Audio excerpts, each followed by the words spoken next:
Last week's video was life rewards action more than intelligence. And that video has been one of my most successful videos of the last few years in terms of the engagement and the number of viewers watching it on YouTube, on LinkedIn. And this is just a moment to comment on some of the questions, the comments that have come in from that video. I think many of the comments were extremely positive, saying, absolutely, Conor, I needed to hear this. This is so true. For many years I stayed in my intelligence and waited for the world to discover me, and I discovered that only action begins the change. But there were quite a number of comments that said, well, dumb action, isn't dumb action worse than any action at all? And I think the answer is absolutely yes. Dumb action is probably worse than no action at all. But I would say the watchers of these videos, the community that comes to my channel on YouTube or watches these videos on LinkedIn, the likelihood is you are intelligent enough to not take dumb action. Or at the very least, if you did take dumb action, to see it very quickly and readjust and change the direction of your action. So for each of you, the worry is definitely not taking dumb action. For each of you, the biggest barrier is taking the good ideas that you have and turning them into the first action that makes an impact. And I mean, there's two reflections that I wanted to share with you just on this idea of taking better action. So clearly, taking any action is better than never taking any action.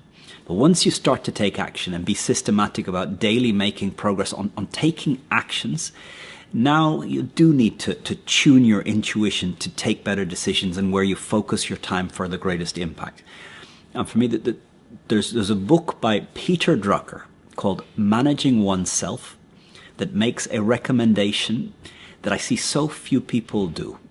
And his recommendation is you get a journal, and when you take a decision, at the time you take the decision, you write down why you took the decision and what you predict is going to happen. You write down your prediction. And it might be a prediction a month out, a prediction a year out, a prediction 5 years out. But in each time you take an important action or you take an important decision, he recommends you stop and you write down why you took it and what you think is going to happen. And then 3 months later, a year later, when the time comes to look at your prediction, you force yourself to look at what you expected was going to happen and what actually happened. And Peter Drucker says the only way you're going to improve your intuition is through this process of forcing yourself to write down your prediction and then forcing yourself to look at whether your prediction and what really happens are the same. And that this feedback is what's going to allow you to tune your intuition to improve the quality of your action, the quality of your decisions. And in my own case, selecting people is one of the most important roles that I have as a leader in my organization. And knowing this, that from an hour, I need to decide on people that will then go on and will they do the work. And I started writing down my predictions, writing down what I thought the risks are, writing down what I thought was going to happen. And a year later, really looking at the data. How did it turn out? And I learned a lot about how poorly I was doing an interviewing process, how poorly I was looking into what are the real factors that determine whether someone is going to be successful in the role or not.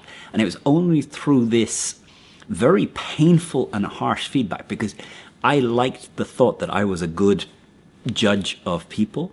But when I started writing down in my journal my prediction of who would have a massively positive impact, who would have struggled to have it happen, and who I really didn't see, I was starting to see I wasn't picking up in my process of interviewing the clues that would really allow me to take good people decisions.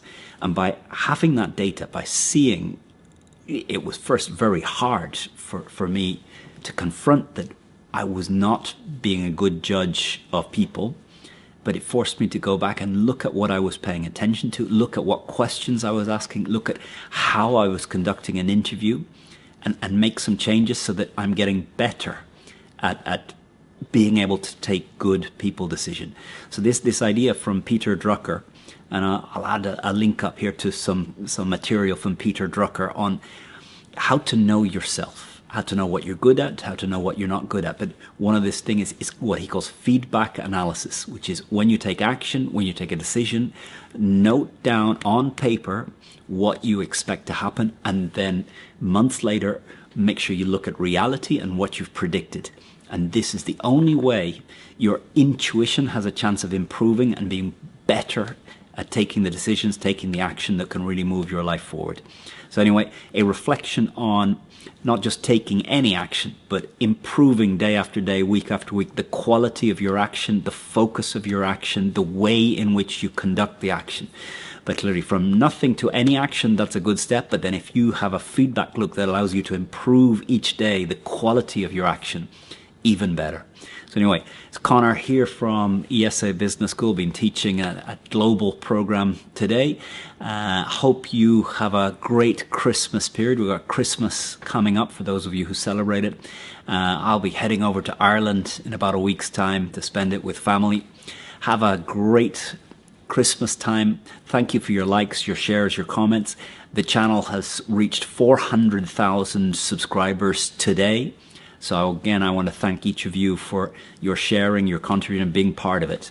It inspires me to keep pulling out the camera, making these videos and sharing these ideas with the world. Have a good one.